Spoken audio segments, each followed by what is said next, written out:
Bismillahirrahmanirrahim. Assalamualaikum warahmatullahi wabarakatuh.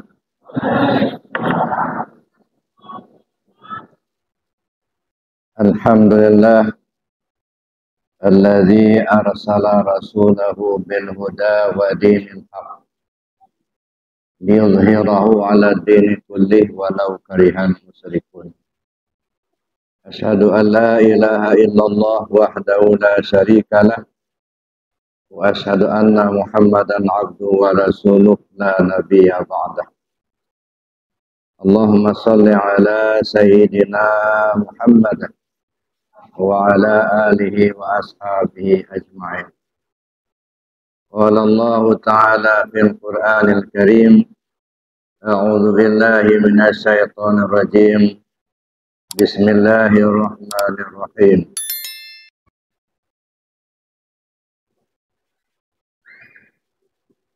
Muhammadur Rasulullah walladzina ma'ahu asyidda'u 'alal kuffar ruhama'u bainahum tarahum ruk'an sujada yabtaguna fadlan minallahi wa ridwana simahum fi wujuhim min asari sujud. Sadaqallahul azim. Yang saya hormati bapak-bapak, ibu-ibu, para pinisepuh, dan yang saya hormati bapak-bapak, para pengurus Yayasan Insan Rabbani Pondok Pesantren Arafah Lampung, dan yang saya hormati bapak para pengurus Majelis Zikir Arafah yang hadir pada kesempatan ini, baik pusat maupun daerah. Yang saya hormati bapak para pengurus PAMAL agar mengundang Arafah Lampung.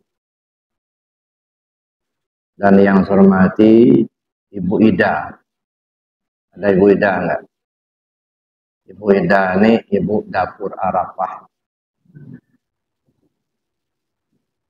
Ibu Ida, Ibu Dapur Arafah, yang selalu mereka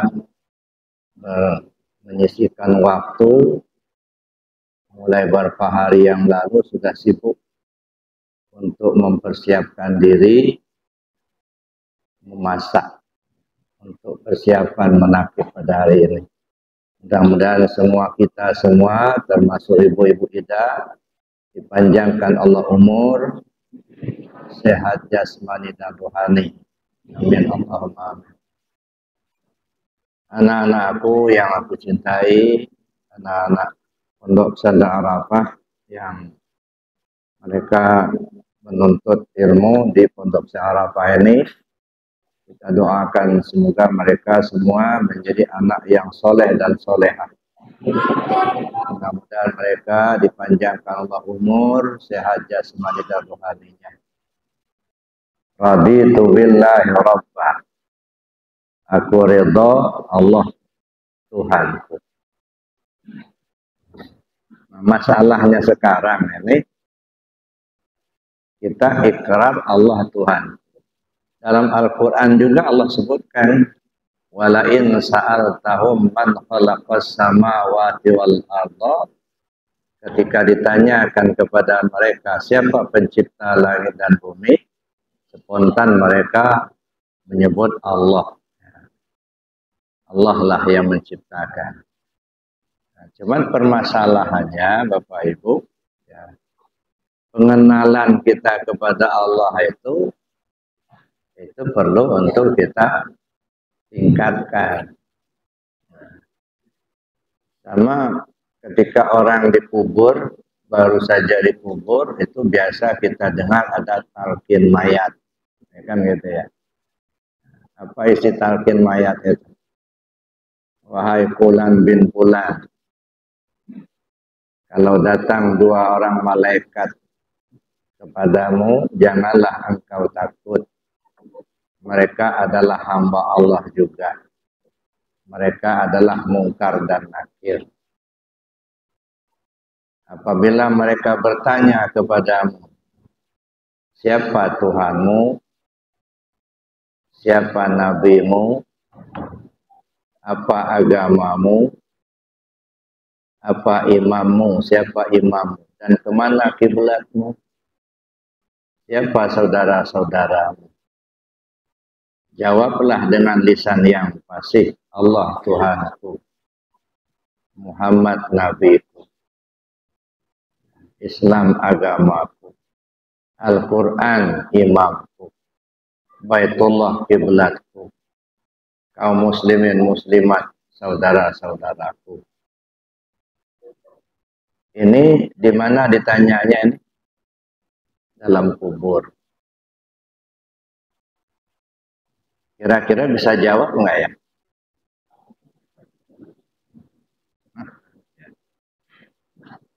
Al-yawma nakhtimu ala afwahihim wa tukallimuna aydihim wa tashhadu arjuluhum bima kanu yaksibun. Pada hari itu kami kunci lidahmu. Al-yawma nakhtimu ala afwahihim wa tukallimuna aydihim. Kami suruh bicara tanganmu. Wa tashhadu arjuluhum bima kanu yaksibun. Kakimu kami jadikan saksi apa yang sudah kau perbuat. Tapi itulah yang terjadi dan yang kita saksikan, kita ikuti. Namanya talqin mayat. Ya. Saya pikir itu bagus, paling tidak untuk mengingatkan yang ngantar mayat itu. Kalau si mayat mah mulutnya sudah terkunci, tidak bisa bicara. Apa isyaratnya ini? Al-yawma nakhtimu ala afwahihim wa tukallimuna aydihim wa tashhadu arjuluhum bima kanu yaksibun. Jadi yang menjawab bukan lidah ini lagi. Kenapa? Karena itu sudah dikunci. Al-yawma nakhtimu ala afwahihim wa tukallimuna aydihim. Kami suruh bicara tanganmu. Wa tashhadu arjuluhum bima kanu yaksibun. Kakimu kami jadikan saksi tentang apa yang sudah kau perbuat. Jadi yang bicara tangan, yang saksi kaki. Maksudnya apa? Perbuatan kita, tingkah laku kita, itu yang akan bicara. Perbuatan kita melalui mata, melalui tangan, melalui kaki. Jadi artinya jawabannya kapan itu? Sekarang dijawab. Menjawabnya itu dengan perbuatan kita sendiri. Ya. Jadi kalau perbuatan kita baik, nah jawabannya bagus di situ. Kalau perbuatannya tidak baik, di sana juga jawabannya enggak bagus. Itu yang pertama, Bapak Ibu. Lalu kalau kita lihat dari perspektif tasawuf, ya, nanyanya di mana? Di kubur. Setelah dikubur. Mana kubur? Nah, kubur itu kalau secara lahiriah ya tanah yang digali, kemudian jenazah dikubur. Tapi secara hakikat, yang kuburan mana? Ini kuburan. Jasad kita ini ibarat kuburan. Nah, yang dikubur itu siapa? Ruh kita, diri kita. Sebab ruh kita itulah yang diri kita yang sebenarnya. Kalau kita ibaratkan jasad ini sebagai kuburan, diri kita terkubur di dalam jasad. Nah, berarti sekarang coba tanya. Yang nanyanya siapa? Mungkar sama nakir. Kalau nanti di sana malaikat mungkar dan nakir langsung yang tanya. Coba gambaran sekarang ini coba tanya dengan pikiran dan nafsumu atau pikiran dan hatimu. Yang bertanya pikiran dan hati. Siapa Tuhanmu? Tanya, sekarang tanya, akalmu bertanya, siapa Tuhanmu? Oh, jawab, Allah Tuhanku. Akal kita akan bertanya, siapa Tuhan? Kalau hati kita menjawab Allah Tuhanku, emangnya kau sudah kenal kepada Tuhan itu? Jangan hanya ngomong Allah Tuhanku, kenal aja enggak. Jadi sekarang, kalau betul kau bertuhan kepada Allah, kau kenalilah Tuhan itu. Satu, gitu ya. Kenali Tuhanmu. Jadi akal kita mulai bertanya, gitu ya. Nanti hati menjawab, yang jujur. Ya. Kalau hati ini kan jujur, Pak. Akal bisa saja berkilah begini dan begitu, tapi hati nuranimu tidak akan pernah bohong. Kau bertuhan kepada Allah, kata akal, coba jawab dengan hati nurani. Benar enggak kita ini sudah bertuhan ke Allah? Yakin kita Allah itu Tuhan kita. Kalau kau sudah yakin Allah Tuhanmu, kau ikuti tidak perintahnya. Kau tinggalkan tidak larangannya. Nah, jadi kenali dulu, kemudian kita ikuti perintahnya. Makanya di dalam Al-Quran itu Allah sebut, wa ma khalaqtul jinna wal insa illa liya'buduni. Tidaklah kujadikan jin dan manusia melainkan mereka supaya, nah kalau bahasa syariatnya menyembah aku. Tapi bahasa tasawufnya liya'buduni ay liya'rifuni. Liya'buduni artinya mengenal aku. Makanya tugas utama manusia di dunia ini saya katakan itu bukan untuk ibadah, bukan untuk menyembah Allah, tetapi untuk mengenal Allah. Ana kanzan makhfiyah fa uhibbu an u'rafa fa khalaqtul asya' liya'rifuni. Saya ini, kata Allah, perbendaharaan yang tersembunyi. Saya senang untuk dikenali. Maka kuciptakan makhluk supaya mereka mengenal aku. Jadi tujuan utama penciptaan makhluk ini supaya apa? Liya'rifuni, agar mereka mengenal aku. Ini tugas utama, Pak. Nanti dulu menyembah itu. Kenali dulu. Nah, kalau akal kita bertanya, benarkah kau bertuhan kepada Allah? Bagaimana hati kita menjawab? Benar nggak kita bertuhan ke Allah? Itu satu. Jadi jangan nunggu dikubur di tanah dulu, baru ditanya. Sekarang. Kemudian yang ditanya lagi, siapa nabimu? Jawab, Muhammad nabiku. Benar tidak kau yakin Muhammad itu Rasul? Akal mulai bertanya, kau mengikuti Muhammad, syariat Muhammad kau sudah laksanakan belum? Jangan hanya mulut ngomong, saya bertuhan kepada Allah, Muhammad nabiku, tetapi bagaimana syariatnya Rasul, syariat Muhammad sudah dilaksanakan atau belum? Hati menjawab, jujur. Jadi tidak berkilah-kilah. Ya. Kau sudah kenal betul nabimu itu. Muhammad itu kamu sudah kenal atau belum?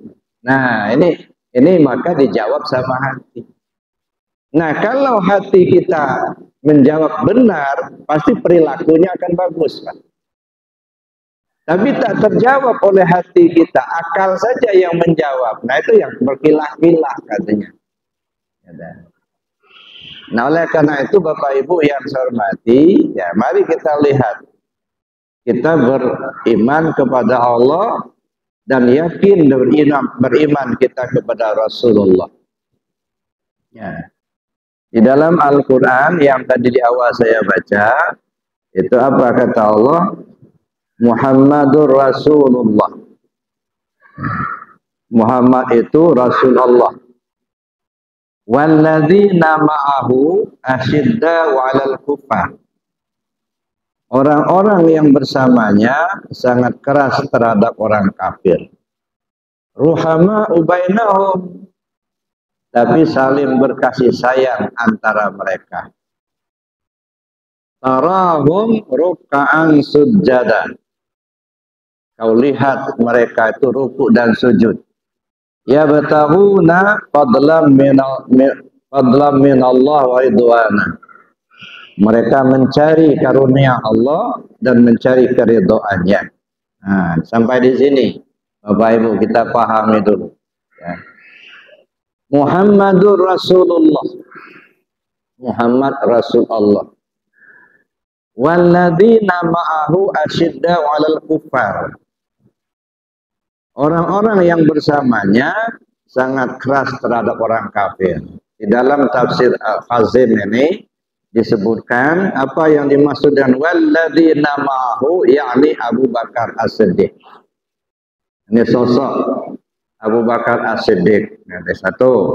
Asyidda walal kufar, siapa? Umar ibn al-Khattab. Asyidda walal kufar. Ruhama ubainahum, Utsman bin Affan. Tarahum ruk'an sujada, Ali bin Abi Thalib. Yabtaghuna fadlan minallahi wa ridwana, baqiyatus sahabah. Sahabat-sahabat yang lain. Nah, jadi ada 5 ya kategori itu. Siapa yang walladzina ma'ahu? Abu Bakar As-Siddiq. Lalu kemudian siapa di antara mereka yang disebut oleh Allah itu asyidda 'alal kufar? Umar ibn al-Khattab. Keras terhadap orang kafir. Tegas. Enggak mau tedeng alim-alim. Ya, enggak gitu. Yang hak sampaikan. Tidak boleh ragu-ragu. Asyidda 'alal kufar. Itu yaitu Umar ibn Khattab. Ruhama ubainahum. Saling berkasih sayang antara mereka. Ini sosok Utsman bin Affan. Orang kaya. Ya, nanti kita coba memperhatikan ya sosok mereka satu persatu. Tarahum ruk'an sujada. Kamu lihat mereka ruku dan sujud. Sosok Ali bin Abi Thalib. Yabtaghuna fadlan minallahi wa ridwana. Itu sosok para sahabat semuanya. Nah, kita lihat ini Bapak Ibu. Adakah sifat dan sikap itu pada diri kita? Kalau betul kita sudah mengaku Muhammad Rasulullah, itu yang kita ikuti. Ya. Jadi amantu billah, aku beriman pada Allah, aku beriman kepada Rasul Muhammad. Nah, apakah sosok Muhammad SAW, sosok sahabat-sahabatnya itu ada pada diri kita? Bagaimana sosok mereka? Kita lihat. Yang pertama disebutkan di sini, walladzina ma'ahu. Orang yang bersamanya yakni Abu Bakar Siddiq. Abu Bakar Siddiq. Bapak Ibu yang saya hormati, Rasul SAW dalam riwayat lain menjelaskan kelebihan Abu Bakar As-Siddiq itu dengan yang lain bukan karena sholatnya, bukan karena sedekahnya. Walaupun ibadah Abu Bakar As-Siddiq itu luar biasa, mungkin tidak mampu kita menirunya. Walaupun sedekahnya Abu Bakar As-Siddiq itu luar biasa, mungkin kita tidak sanggup menirunya. Pernah satu ketika terjadi embargo ekonomi oleh kaum kafir Quraisy, para sahabat-sahabat tidak boleh keluar, tidak boleh usaha. Mereka dikepung sama kaum kafir Quraisy. Berhari-hari tidak bisa untuk mencari nafkah. Sampai-sampai perbekalan mereka sudah habis. Ya. nggak ada lagi yang mau dimakan. Lalu kalau sahabat dipanggil sama Rasulullah SAW, antara lain Abu Bakar, Umar, Utsman dan lain sebagainya lah. Kata Rasulullah SAW, ini sahabat-sahabat kita yang lain mereka sudah pada kehabisan bekal. Tolong di antara kalian yang punya kelebihan makanan di rumah, bawa ke sini. Untuk kita bagi menolong saudara-saudara kita.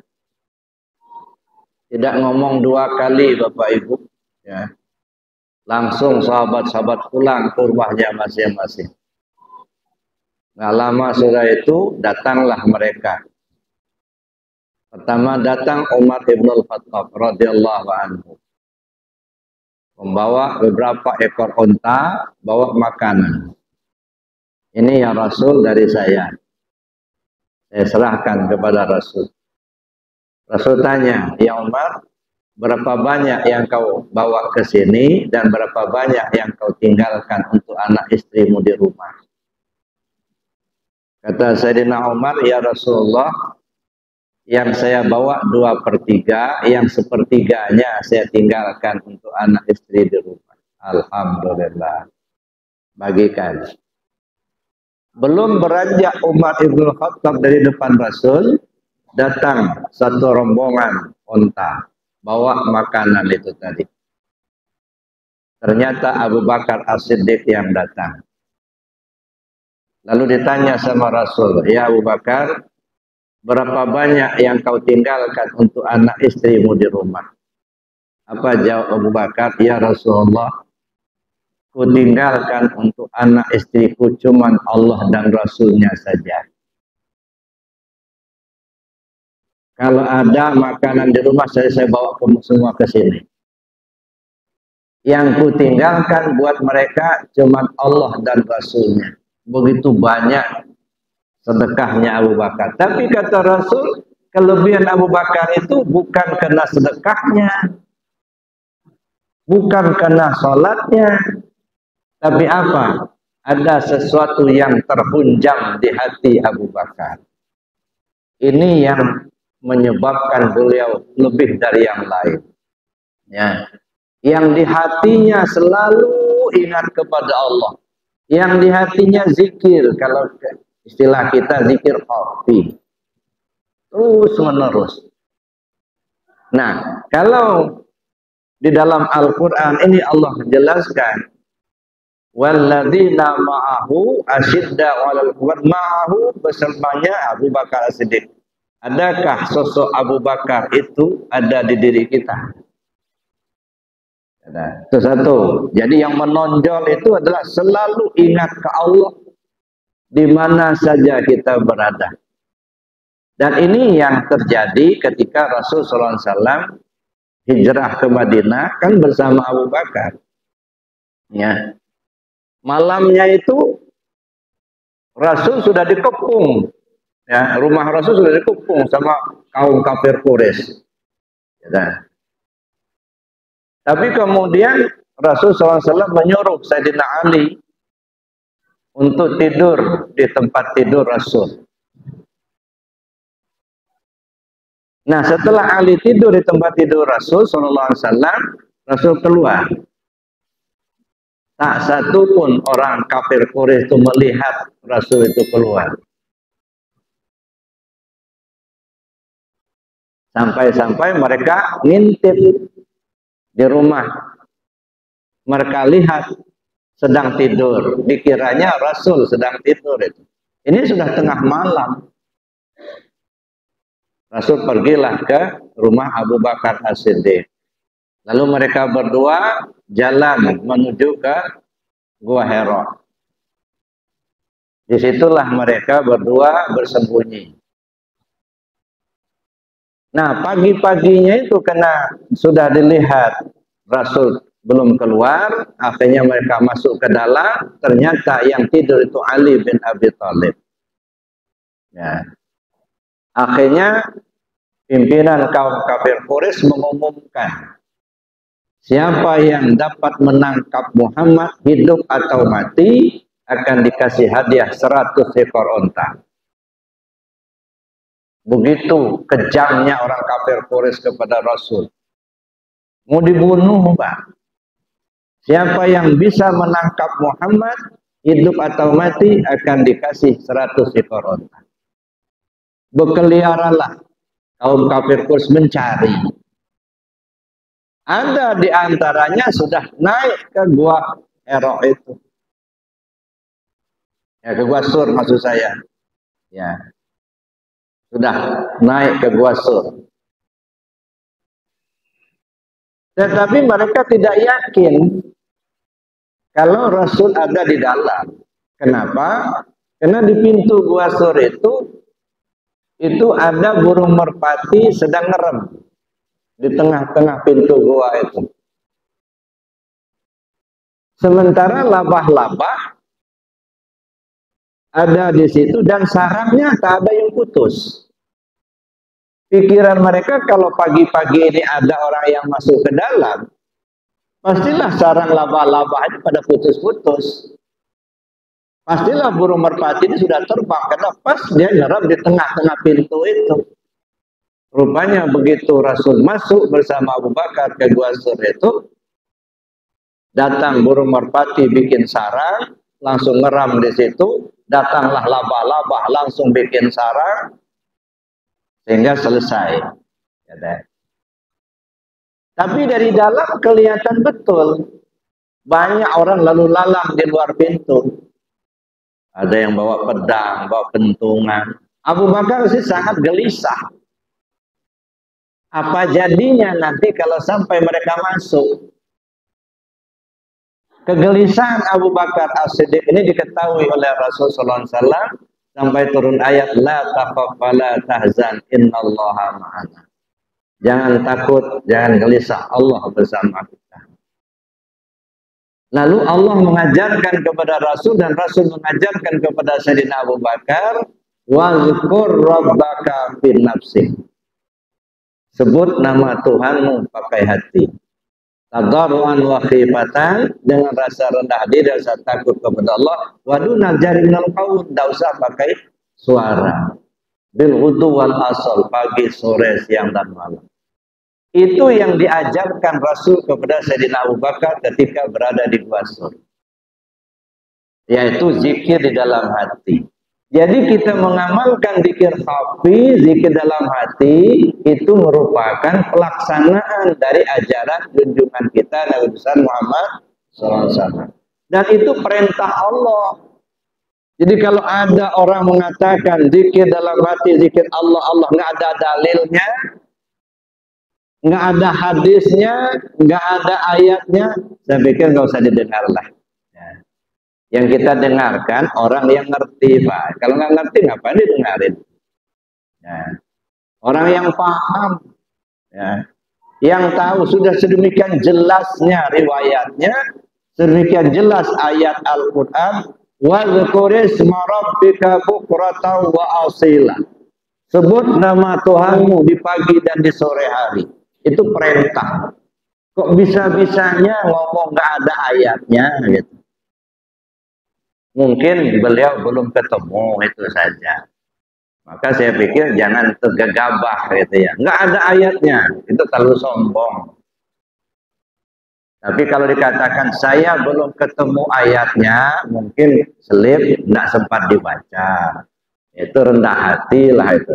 Kalau sudah dijustifikasi, nggak ada ayatnya, kayak sudah hafal semua itu. Ya. Nggak boleh ya. Jadi jangan memperlihatkan tingkah laku kesombongan lah. Jadi Bapak Ibu yang saya hormati, itu sosok Abu Bakar. Hati selalu ingat kepada Allah.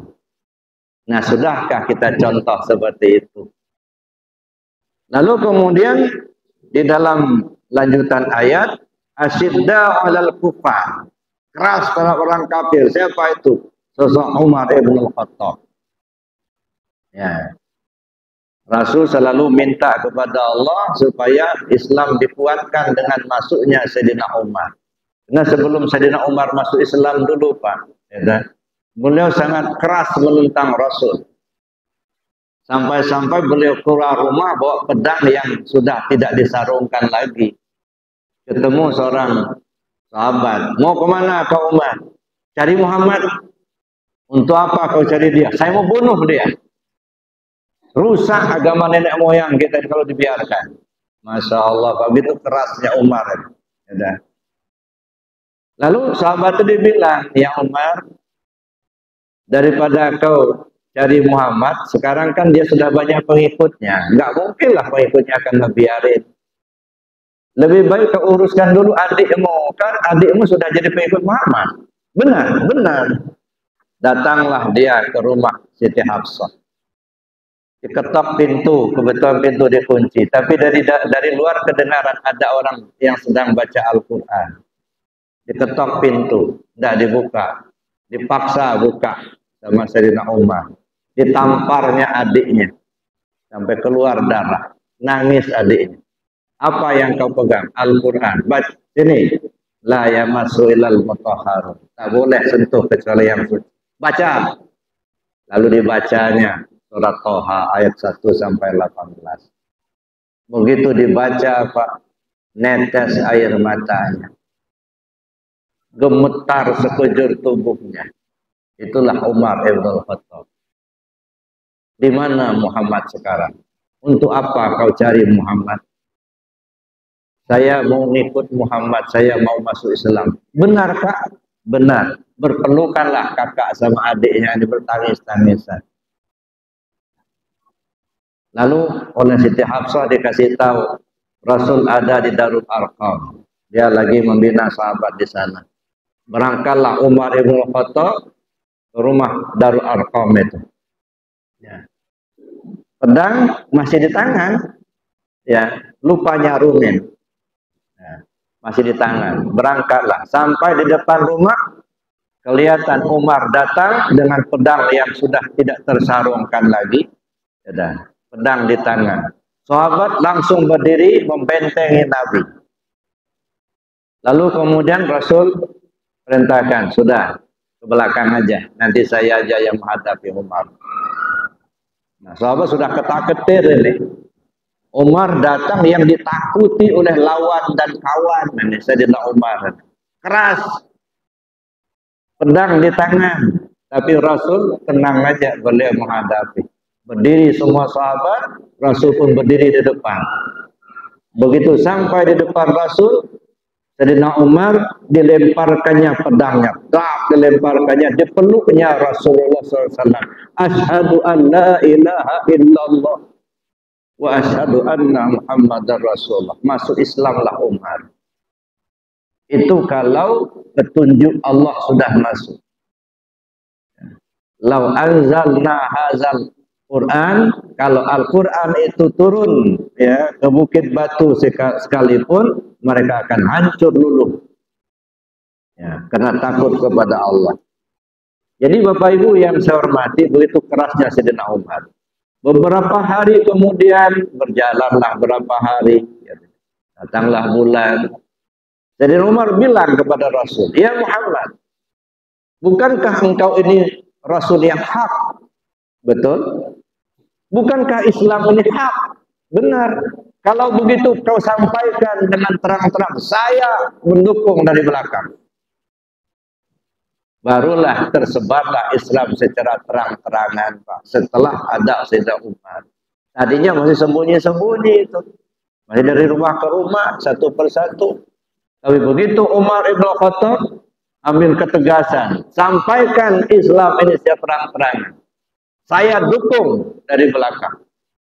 Nah, akhirnya disampaikanlah Islam itu. Nah, sampai-sampai ya, Sayyidina Umar ibn Khattab itu sangat tegas. Ya, ini sosok Umar. Adakah sosok Umar itu ada di diri kita?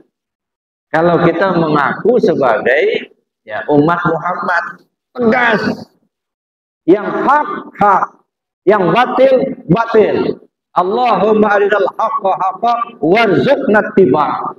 Wa arinal batila batila warzuqna ijtinaba. Ya Allah, tunjukkan kepada kami yang hak itu hak. Berilah kemampuan pada kami untuk mengikutinya, melaksanakannya. tunjukkan kepada kami yang batil itu batil di pandangan kami, berilah kami kemampuan untuk menjauhinya. Jadi jangan abu-abu, Bang. Ya, enggak. Itu sosok Umar. Ini yang disebutkan dalam Al-Quran, ya, walladzina ma'ahu asyidda'u 'alal kufar ruhama'u bainahum. Asyidda'u 'alal kufar sosok Umar bin Khattab. Tegas. Kalau yang haram, haram. Enggak ada abu-abu. Enggak ada haram kalau merugikan, halal kalau menguntungkan. Enggak bisa, Pak. Kalau yang haram tetap haram, begitu. Jangan abu-abu, jangan pakai hilah. Kalau kita hilah khawatir, Pak. Nanti di akhirat yang pakai hilah itu, alasan-alasan dimasukkan dalam peti besi, dilempar ke dalam neraka. Meki-mekilah orang itu minta dikeluarkan. Kata Allah, saya nggak manggang kamu, saya manggang petinya ini. Tapi orangnya udah dalam peti, gitu. Nah, itu gara-gara ada hilah itu. Jadi masuk dalam peti besi, dikunci, dilemparkan ke neraka, minta dikeluarkan. Kata Allah, saya nggak manggang kamu, enggak. Yang saya panggang peti. Nah, jangan sampai seperti itu, nyesal juga jadi. Itu satu, Bapak Ibu. Ya, artinya Sayyidina Umar, sosok Sayyidina Umar, adakah prinsip itu ada diri kita? Kita ini kan ada iman, ada kafir, gitu ya. Kalau iman itu artinya apa? Kita berserah diri kepada Allah untuk diatur oleh Allah. Kalau nggak mau diatur ya jadi kafir. Nah, kafir itu kan nggak wajib sholat, Pak. Ya, kalau sudah menyatakan beriman tapi sholat enggak, ada ya. Nyata beriman tapi judi juga, nah ini kan abu-abu. Khawatirnya malaikat bingung pula nilainya. Mau dimasukkan ke surga, imannya ada. Masuk neraka, imannya ada. Masuk ke surga, dosanya banyak. Ya. Tapi ada orang seperti itu. Wa minan nasi may yaqulu amanna billah wa bil yaumil akhir wa ma hum bimu'minin. Ada orang yang berkata, kami beriman kepada Allah dan hari akhir. Tapi sebenarnya mereka tidak beriman. Yukhadi'una Allah wa rasulah. Mereka menipu Allah dan Rasul. Wa ma yakhda'una illa anfusahum wa ma yash'urun. Yang mereka tipu diri mereka sendiri, cuma mereka nggak sadar, nyadarin. Fi qulubihim maradun fazadahumullahu maradun. Dalam hati mereka ada penyakit, bertambah terus penyakit, tambah jauh dari Allah. Ya. Akhirnya mereka dimasukkan ke dalam neraka jahanam. Ya, Bapak, Ibu dan para ikhwan yang saya hormati, itu yang kedua. Sosok Umar, asyidda 'alal kufar. Ruhama'u bainahum. Saling berkasih sayang antar mereka. Ini sosok Utsman bin Affan. Masya Allah, Bapak Ibu. Mungkin ya, buku tabungan yang tertua di dunia ini, tabungan Utsman bin Affan. Sampai sekarang masih ada. Sudah berapa tahun itu? 14 abad yang lalu. Itu cerita awalnya. Jadi di Madinah itu, Bapak Ibu yang saya hormati, ya, susah cari air. Ada satu sumur tua, itu punya orang Yahudi. Itu dia jual air. Ya. Dijualnya air itu. Jadi orang rebutan beli air dari si orang Yahudi. Sumur satu-satunya sumur itu.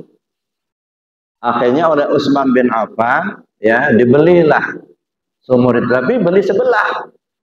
Ya, sebelah aja. Orang Yahudi itu nggak mau ngasih semuanya. Sebelah. Jadi sumur itu belah dua. Yang satu dijualnya sama Utsman, yang satu masih milik yang orang Yahudi tadi. Ya.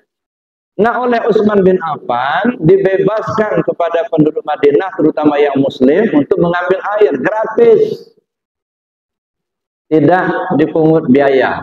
Ya. Sehingga berbondong-bondonglah orang mengambil air di pagi hari itu. Kenapa? Karena digratiskan oleh Utsman bin Affan. Karena dibeli sebelahnya. Nah, sore hari giliran orang Yahudi menjual air. Nggak banyak lagi yang mau beli air. Karena orang udah ngambil pagi, air sudah banyak. Sorenya nggak ada orang yang beli lagi gitu. Nah, tekor saya ini. Ujung-ujungnya dijualnya semua sama Utsman bin Affan. Bukan hanya sumur yang sebelah lagi, termasuk kebun korma yang ada di sumur itu dijual dibeli semua sama Utsman. Lalu sumur digratiskan oleh Utsman bin Affan. Masya Allah, begitu beliau sangat memberi pertolongan kepada orang lain. Ruhama ubainahum, berkasih sayang sesama mereka.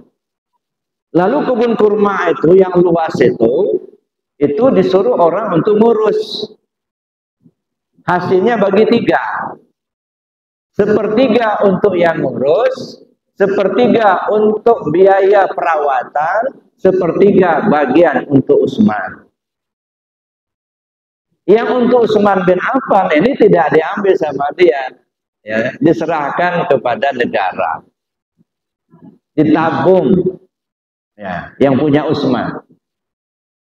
Sampai beliau sudah berpulang ke rahmatullah, masih tetap seperti itu. Kebun itu bagi 3, yang sepertiganya untuk yang ngurus, sepertiganya untuk perawatan, sepertiga bagian untuk Utsman. Nah, yang bagian untuk Utsman itu ditabung, itu sampai sekarang itu masuk bank itu. Hasil dari tabungan itu yang oleh pemerintah Arab Saudi dibikinkan ke hotel. Biayanya dari situ, kemudian hasilnya masih tetap seperti itu bagi 3. Sepertiga yang ngurus, sepertiga untuk perawatan, sepertiga masuk tabungan Utsman.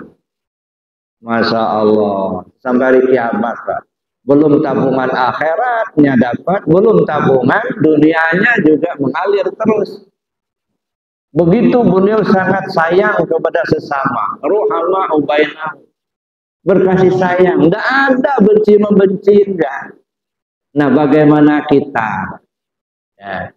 Adakah sosok Utsman itu di diri kita? Ya? Saling sayang menyayangi satu sama lain. Jangan bully-membuli. Ini enggak dibuli-buli, dicaci maki di medsos seperti itu. Astagfirullahaladzim. Sesama ikhwan KKN gontok-gontokan. Gimana? Padahal guru kita satu, pengasahabah. Cara zikirnya sama. Ya dah. Tujuan kita sama, ilahi anta maksud. Kenapa satu sama lain tidak teguran? Malah caci mencaci gitu. Pecat memecat gitu. Bukannya dirangkul, ini murid abah semua, ini saudara kita semua. Ya Allah. Utsman bin Affan dijelaskan Al-Quran ini, ruhama ubainahum, saling sayang menyayang.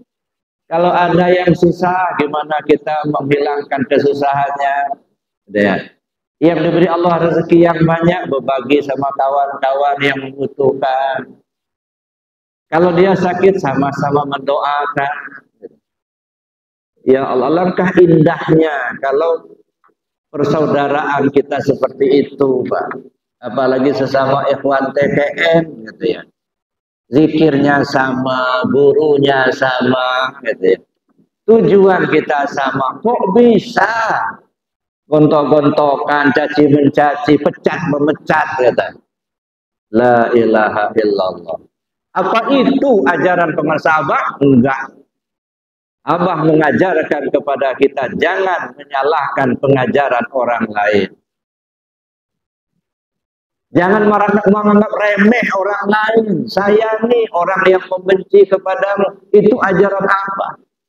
Ini enggak. Orang yang tidak membenci kita malah kita benci gitu. Jadi oleh karena itu Bapak Ibu yang saya hormati, saya mengimbau. Ya, mari sesama ikhwan TKN, sesama murid pengasahabah, mari kita bersatu. Apa sih yang kita tuju? Apa sih yang kita cari di dunia ini? Yang kita tuju hanya satu, ilahi anta maksudi wa ridhoka matlubi. Itu yang kita harapkan. Jangan terpecah belah gara-gara organisasi. Itu mah alat dunia. Tarekat bukan organisasi, Pak. Tarekat itu amaliyah. Ya, tarekat ini ajaran dari Rasulullah. Zikir la ilaha illallah. Jadi bukan milik siapa-siapa amaliyah zikir itu, milik Allah. Jadi nggak ada yang bisa menghambat. Ada orang yang mau belajar zikir, ada yang mengamalkan zikir. Nggak pantas dipecat-pecat, enggak. Malah dirangkul. Kalau salah, gimana yang benarnya kita tunjukkan. Nah, kalau kita nggak senang dengan dia, jangan perlihatkan ketidaksenangan kita. Ya. Sebab hidup di dunia ini nggak lama, Pak. Ya. Mad dunya fil akhirah illa kama yamshi ahadukum ilal yamin. Fadakhala asba'u fayarta'u kama baqiya fi fawad dunya. Perumpamaan dunia dengan akhirat tidak ubahnya seperti kamu jalan ke pantai. Lalu kamu celupkan jari jemari tanganmu ke laut. Lalu kamu angkat air laut yang membasahi jari jemari tanganmu itu, itulah contohnya dunia. Sedangkan air laut terbentang luas tak berbatas itu, itulah contohnya akhirat. Jangan sampai kehadiran kita di dunia ini justru menumpuk dosa. Ya. Jangan sampai pertemuan kita dengan seseorang akhirnya menimbulkan dosa. Bagaimana supaya kita, ya, setiap kita bertemu dengan siapapun, tinggalkan pahala kebaikan, jangan tinggalkan dosa. Dan itulah salah satu yang diajarkan Rasulullah SAW. Bahkan ketika dalam majelis, ya, kalau kita dalam majelis seperti ini saja, kata Rasulullah SAW, dibaca doa kafarat majelis. Maka setiap saya menyampaikan kajian, termasuk anak-anak kalau belajar, ya, Allahumma inni astaudi'uka ma 'allamtani. Ya Allah, kuserahkan kepadamu apa yang sudah kau ajarkan kepadaku. Wardu'u ilayya inda hajati ilaih. Kembalikan kepadaku di saat aku membutuhkannya. Wala tansani ya rabbal alamin. Jangan kau buat lupa aku ya Allah. Supaya apa? Selalu saya suruh anak-anak itu sudah belajar baca doa itu. Tujuannya apa? Supaya tidak sombong, Pak. Ya. Tersimpan ilmu itu ke dalam. Punya banyak ilmu tapi merasa tak punya ilmu.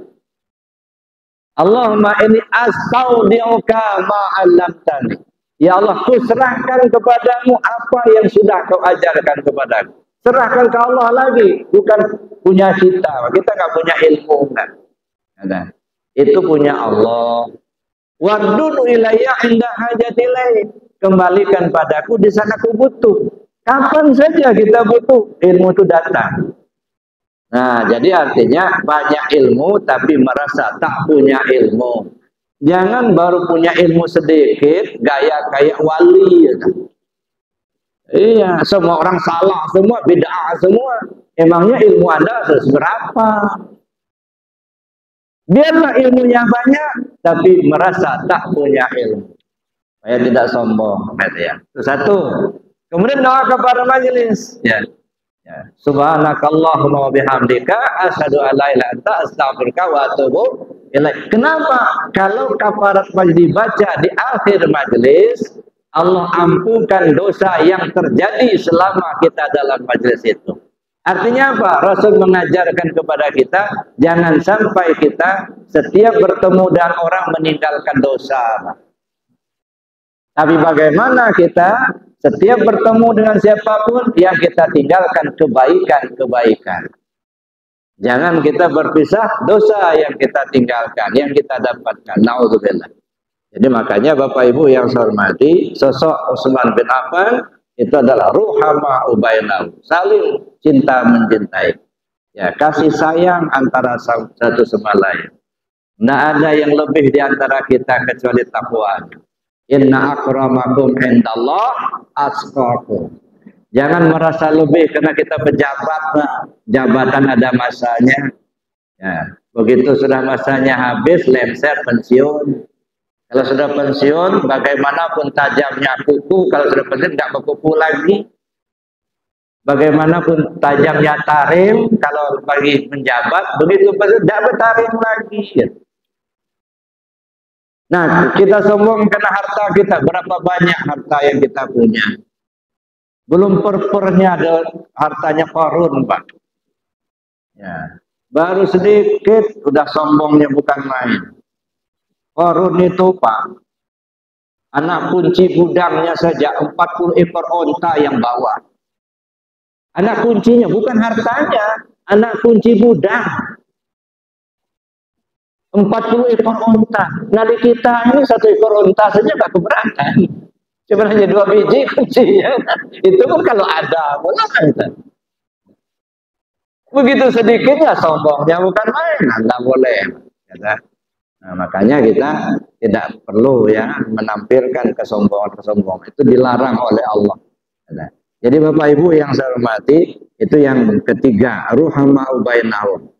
Tarahum ruk'an sujada. Siapa ini? Ali bin Abi Thalib. Di mana letak kelebihan Ali bin Abi Thalib? Kata Rasulullah SAW, ana madinatul ilmi. Ya, saya ini gudangnya ilmu. Ali wa Ali babuha. Ali pintunya. Ya. Jadi masuk Ali sebagai pintu. Jadi artinya Bapak Ibu yang saya hormati, Ali bin Abi Thalib itu gudangnya ilmu Rasulullah, pintunya adalah Ali. Jadi oleh karena itu banyak pengetahuannya dan ketundukannya, ketaatannya luar biasa. Sampai-sampai beliaulah yang minta talqin zikir pertama kepada Rasul sallallahu alaihi wasallam. Ya Rasul, ajarkan kepada saya cara tercepat untuk kembali kepada Allah. Gampang mengamalkannya, besar pahalanya. Aku tak tanya lagi sama yang lain. Dawamu zikir, kata Rasul. Kau biasa zikir, biasakan zikir. Bagaimana caranya saya berzikir ya Rasul? Lalu Rasul mengajarkan kepada Sayyidina Ali, dengarkan saya mengucap la ilaha illallah 3 kali, kemudian kamu yang mengucapkan, aku yang mendengarkan. Lalu Rasul mengajarkan la ilaha illallah. Itulah talqin zikir pertama yang dilakukan Rasul kepada umatnya. Itu pun diminta dulu sama Sayyidina Ali, Pak. Ya Rasul, ajarkan kepada saya cara tercepat kembali ke Allah. Minta. Jadi kalau nggak diminta, apa nggak mau diajarkan. Nah, makanya walaupun suaminya kiai, kalau istrinya nggak minta, nggak diajar. Diminta dulu, betul. Nah, cuman itulah namanya bagian, Pak. Ya, minta ini kan tidak mesti harus langsung individu satu persatu. Bisa saja perwakilan satu kelompok, wakilnya ngomong sama Pak Kiainya, minta aja zikir, minta takbir, itu juga sudah minta. Ya. Cuman kadang-kadang ibarat makan, Pak, kadang-kadang sudah disuapin, tapi dimuntahin lagi. Gitu. Udah ditalkin zikir, cuman nggak diamalkan. Nah, ini yang namanya udah disuapin tapi dimuntahin lagi. Mudah-mudahan kita semua mendapat bimbingan dari Allah Subhanahu wa taala sehingga kita diberi kemampuan untuk dapat mengamalkan zikir. Insya Allah kita semua mendapat keselamatan dunia akhirat. Amin. Allahumma amin. Bapak Ibu yang saya hormati, karena kita dibatasi oleh waktu, kayaknya masih banyak pengumuman yang disampaikan oleh panitia. Saya cukupkan demikian. Mudah-mudahan kehadiran kita mendapatkan keberkahan dari Allah Subhanahu wa taala. Insya Allah yang semua ikhwan kita yang sedang sakit disembuhkan oleh Allah. Dan semua yang ada hajat mudah-mudahan dikabulkan oleh Allah Subhanahu wa taala.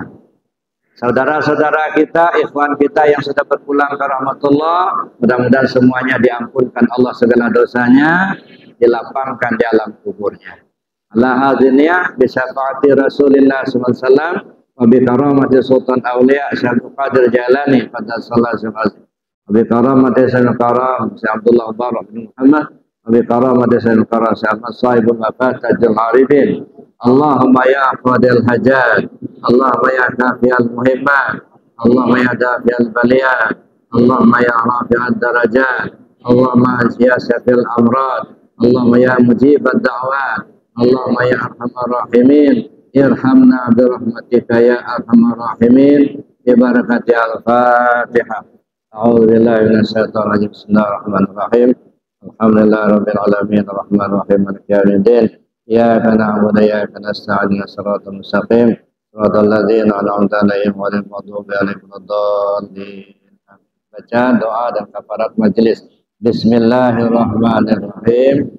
Allahumma inni astaghfiruka ma 'allamtani wardudhu ilayya 'inda hajati ilaihi wa la tansani ya rabbal alamin. Subhanakallahumma wa bihamdika asyhadu an la ilaha illa anta astaghfiruka wa atubu ilaik. Assalamualaikum warahmatullahi wabarakatuh.